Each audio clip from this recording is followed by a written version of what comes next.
Saturday edition of Let's Talk Sports. Look, it's where we give all the updates. This is where we, I guess you can say, allow me to let off some of that steam that's been going on in me all week long.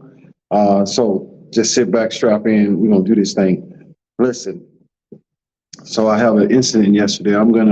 I promised the guy that I would never say anything because he came in and he really fixed the situation. But I didn't promise him that I wouldn't talk about the situation. And I definitely said I wouldn't call their name out until because they did right by me in the end. So, but I got to tell you on something. And this is no longer just me spitting. I've seen enough of this to know now that somebody needs to say something. There must be some type of attraction for young girls, 30 years old on down, to have such a freaking attitude. It must be some type of fad. It must be some type of, I don't know, tradition, I mean, trend. That's the word I'm looking for, trend, not tradition. So it must be some kind of trend. Let me help y'all out. In the customer service world, that crap don't fly. Because when you're sitting in front of anybody, even if it's somebody your age or somebody older like myself, I'm looking at more than what you're saying.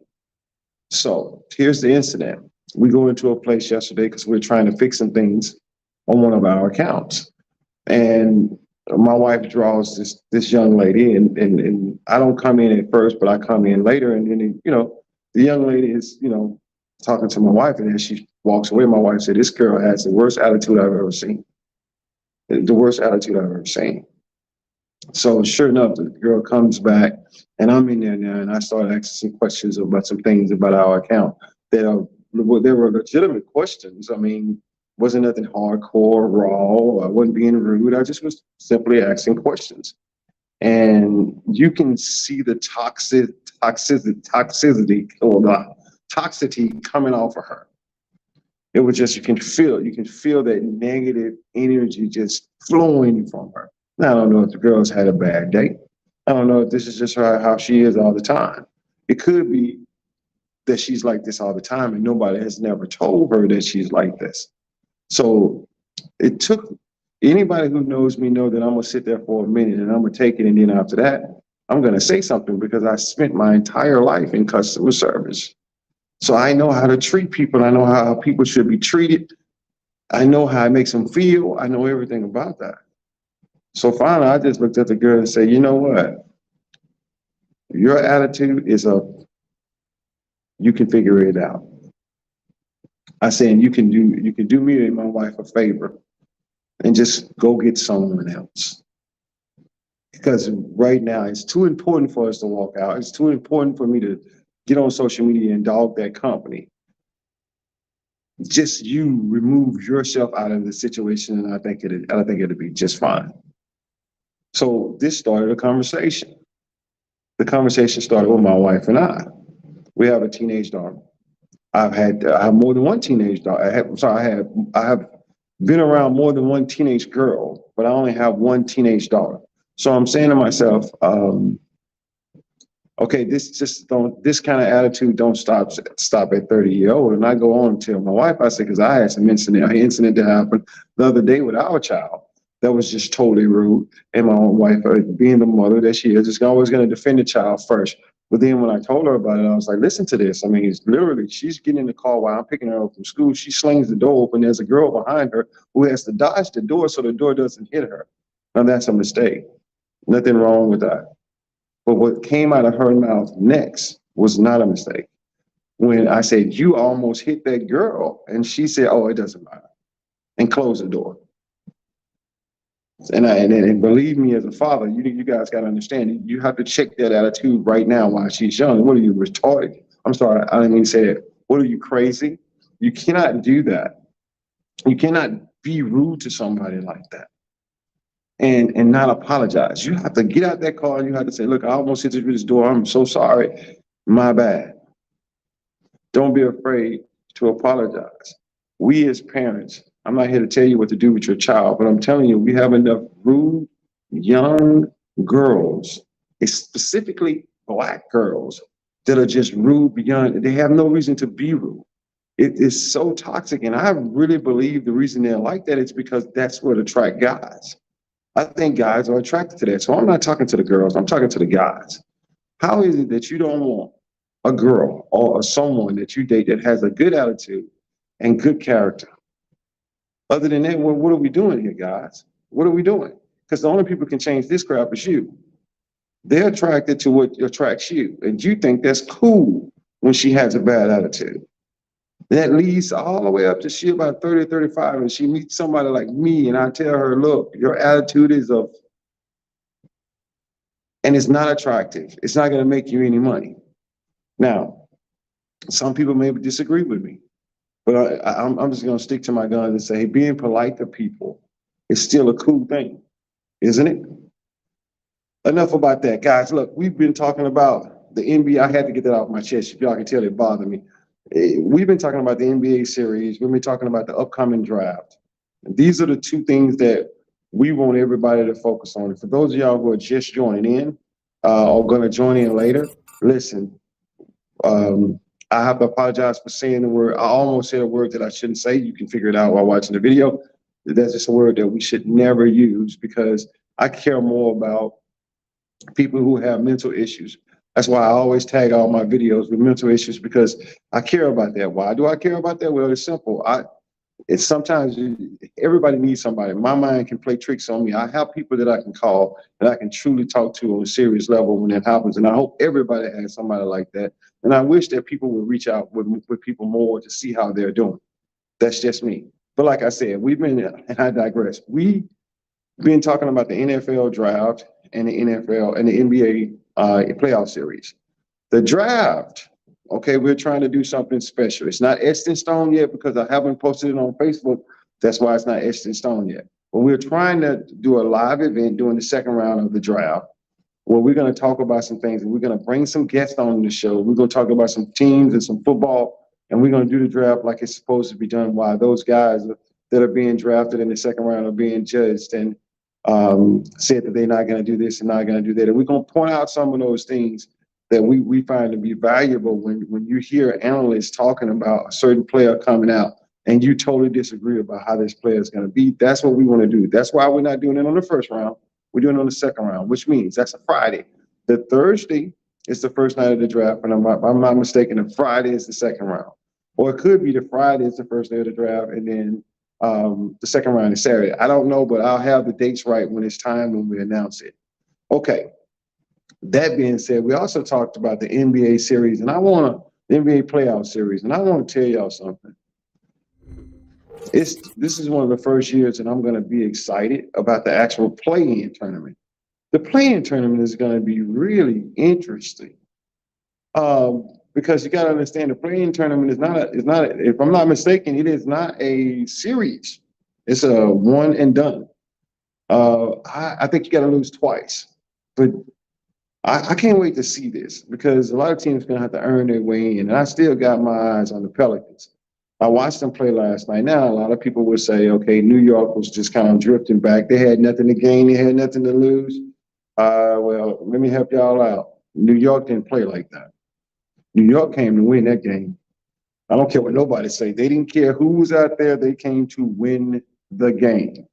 They made the Pelicans play. They didn't give them anything, and I like that. Because in New York eyes, man, we winning. I don't care if everybody is not on the floor. We winning this game. So the Pelicans had to really work for it, and it really showed me something. The Pelicans are everything I thought they were. I'm just telling y'all right now, if you want your team, if your team is in the Western Conference and they're at a higher seed, like say Denver, Phoenix, not the Clippers, Denver, Phoenix, and not San Antonio, Sacramento. Denver, Phoenix, and Sacramento. Your heart should be pumping because just listen to what I'm saying and why this is important. Listen to what I'm saying. Every team that's in the bottom tier, whether that's going to be 6, 7, or 8, all of those teams right there on the bottom tiers, playing those teams in the top tiers, they can beat those teams. The West is stacked. You think I'm kidding? I know that most people believe, yeah, look, when my team's in the playoffs, we're the number one seed, or we just, that don't mean jack in the playoffs. Your home field advantage in the playoffs means absolutely nothing. As soon as the team come to your hometown and beat you, they flip the home field advantage right then and there. So that don't mean nothing. And all these top tier teams, you better be paying attention to those lower tier teams, because the Lakers, the Pelicans, the Warriors, the Clippers, man, these people can ball. Don't take my word for it, okay? The Warriors played last night, and I mean, they literally turned the ball up 24 times, and they still won by double digits, and they took less shots. Let me say that for y'all slow. Doesn't matter who they played or where they played them at. And they were playing against Sacramento. In Sacramento, where they turned the ball over 24 times. 24. They had less shots than Sacramento, and they still beat them by double digits. I don't care who's not in that game.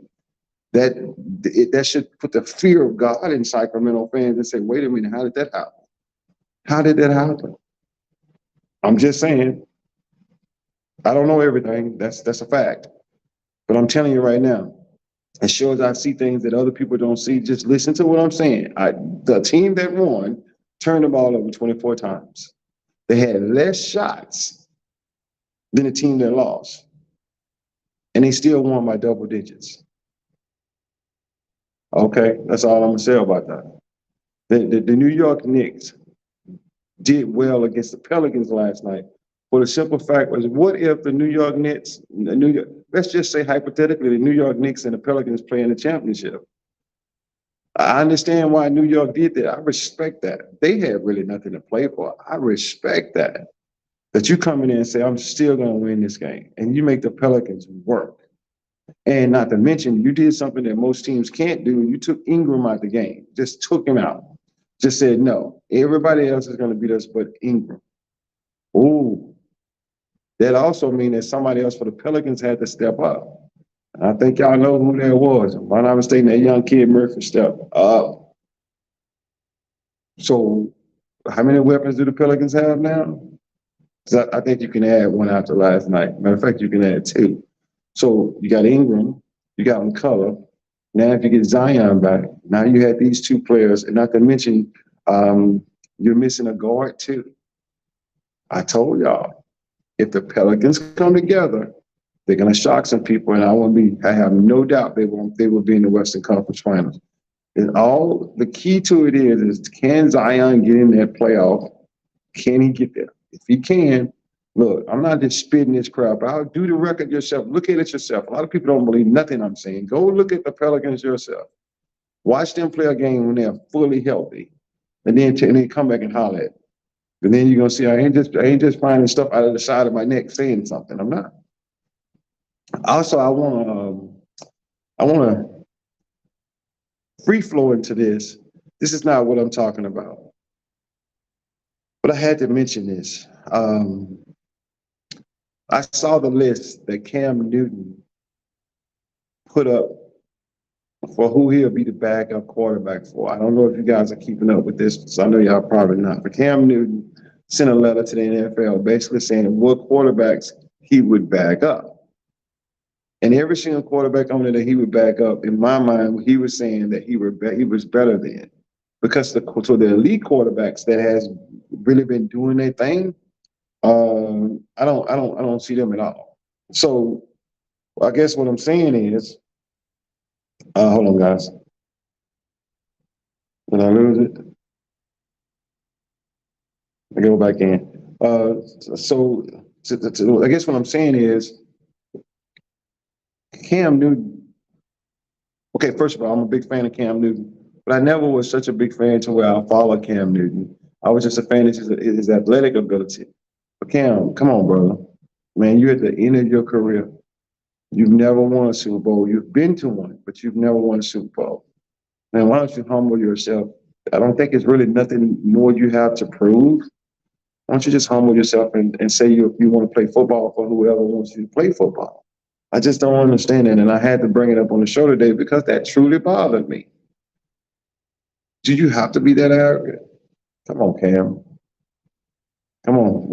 somebody need to be saying this. Either you're gonna say I'm gonna play for a team that's interested in me, backup role, or I'm gonna retire because you're not the Cam Newton coming out of college. You're not the Cam Newton with that beautiful arm that you had and them strong legs you had and that big old body. You're not the same anymore, Cam.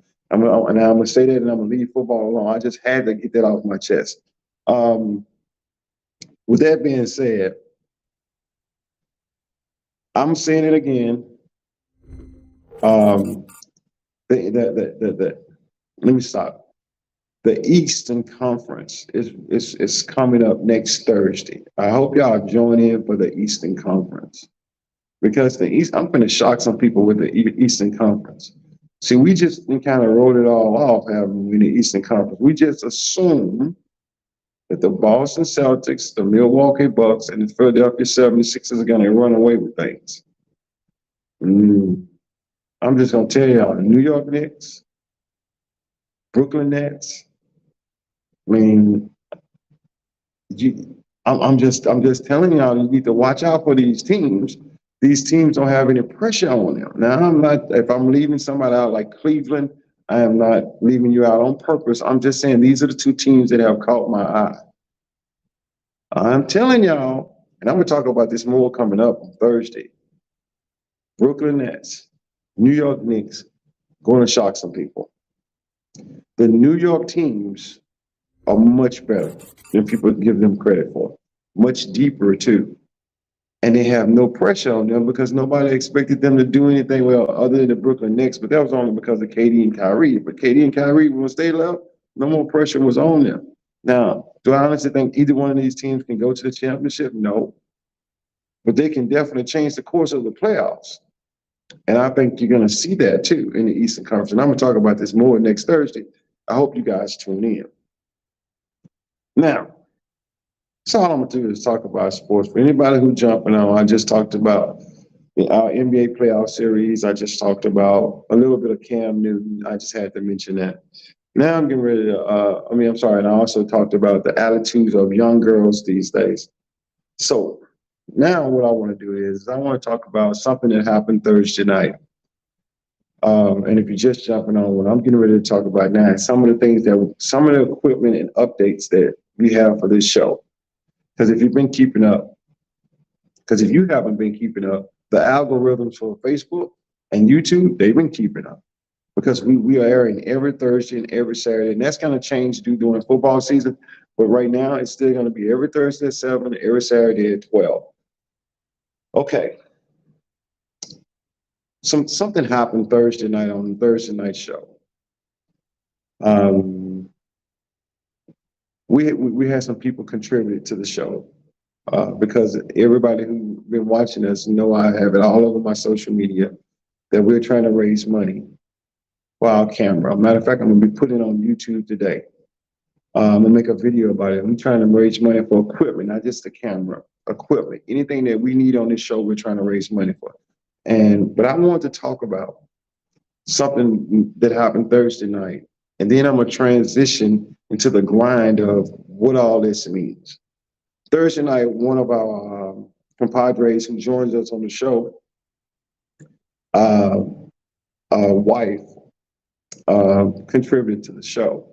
Rod Matthews and Deborah Matthews contributed to the show. Now, Rod is we consider him a part of the show because even though he's a special guest, he's a part of everything that we do. But it means something to us that his wife, Debbie, got involved. It meant a lot to us because everything for us is surrounded around synergy.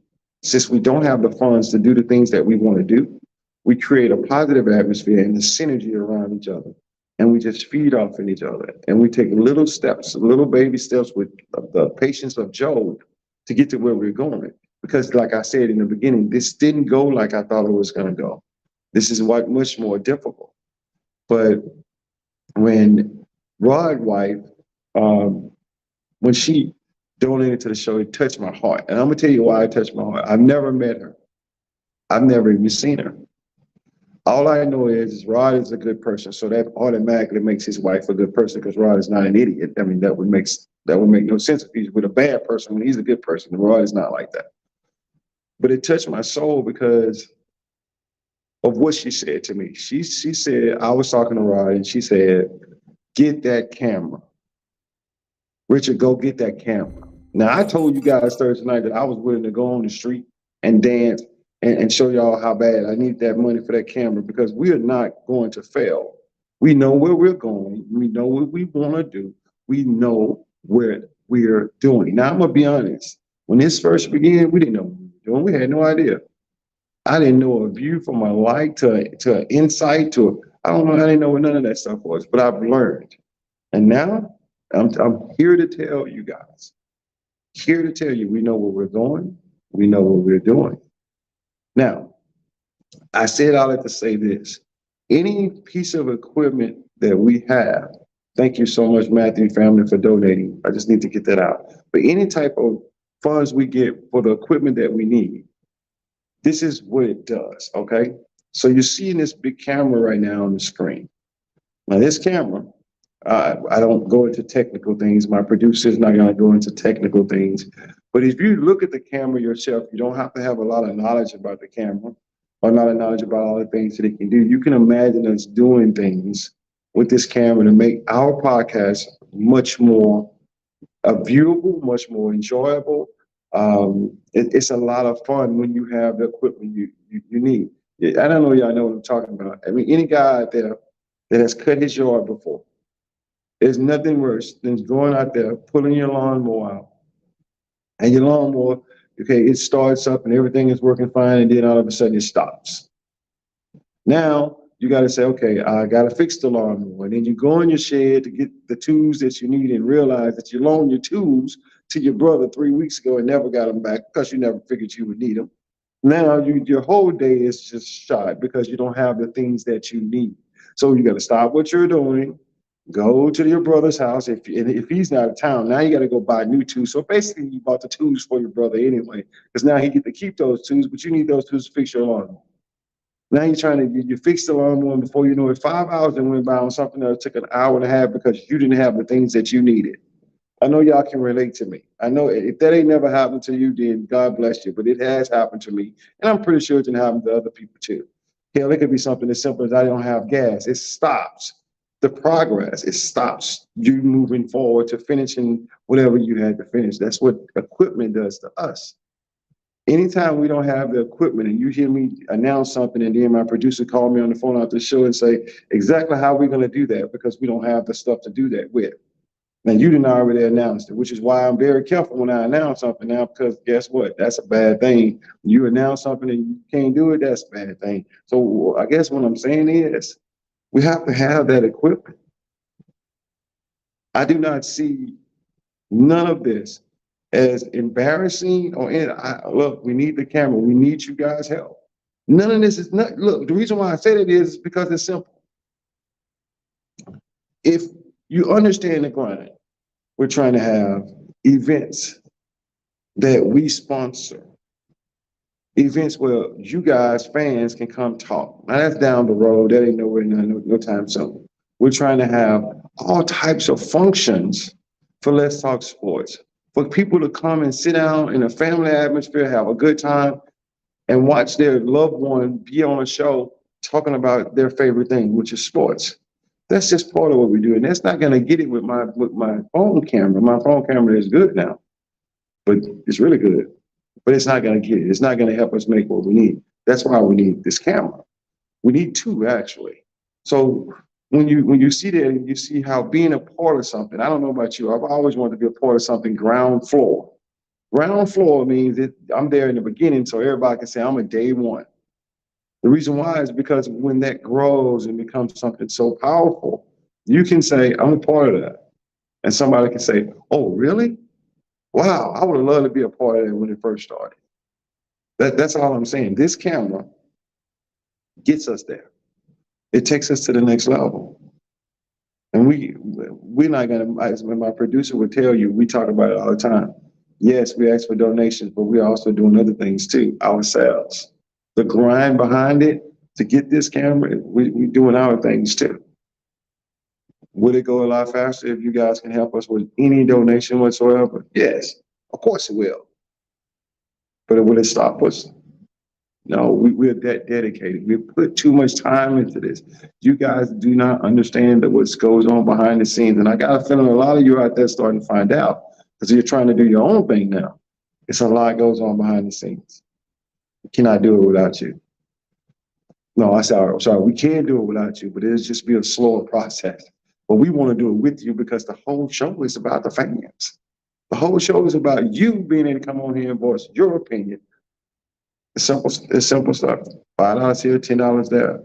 My wife was saying something. If everybody just donated $1, if every follower you have donated $1, what would it be? If every follower you had donated $10, if every follower you had donated $20, if every follower you had donated anything, where would you be?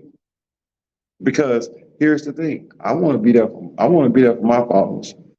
I see some guys have big followings and they just spit some crap out and just keep going. Nobody's really there for the following. I want to be there for my following. And everybody for Let's Talk Sports, we want to be a part of the community. This is not something, and not just our community, every community.